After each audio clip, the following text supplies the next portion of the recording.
Walang kumpirmasyon na ang mga bali-balita na may banta sa Malacanang sa darating na Independence Day sa June 12, ayon yan sa mga otoridad. Pero ang palasyo may babala tungkol sa anilay kampon ng kadiliman. Live mula sa Camp Crame na sa frontline ng balitang yan, si Mobile Journal Alexis Ebue. Alexis, ano ang tugon ng PNP tungkol dito?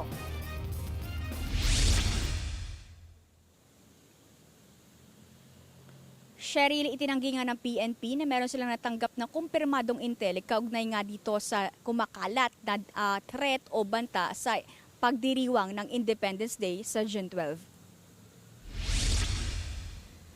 Sa press briefing dito sa Crame, sinabi ni Chief PNP PIO na nakipagpulong si DILG Secretary Rimulya sa mga opisyal ng PNP.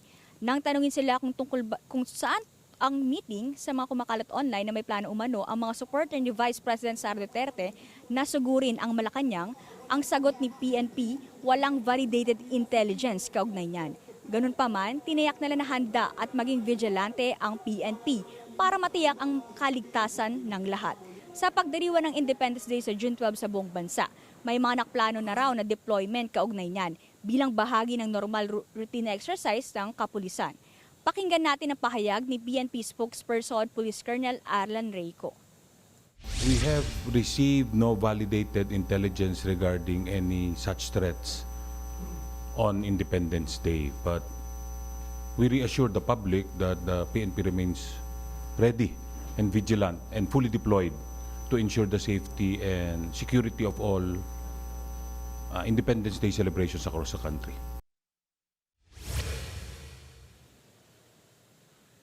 Samantala, tinanong ang palasyo kaugnay nito kung ang PNP din law play ang issue. Naging manghang naman ang sagot dyan ng Malacanang. Sinabi ni Yusek Claire Castro na sa ngayon, wala raw makukumpirma ang palasyo sa sinasabing plano. Pero aniya, hindi naman ito bago dahil noon pa raw, nais iluklok sa pwesto ang anilay kanilang poon na gahaman sa kapangyarihan kahit wala pang 2028.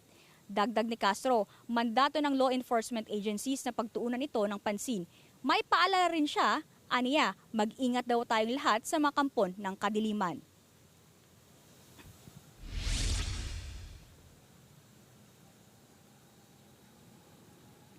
Cheryl, kanina natanong din namin itong spokesperson ng PNP kung ano yung reaction nga nila dito sa mga nagpapakalat na merong nga daw magaganap o mangyayari sa Independence Day. Ang sabi nila, huwag na lang daw tayo makiparte sa mga ganito dahil baka lumala nga lang.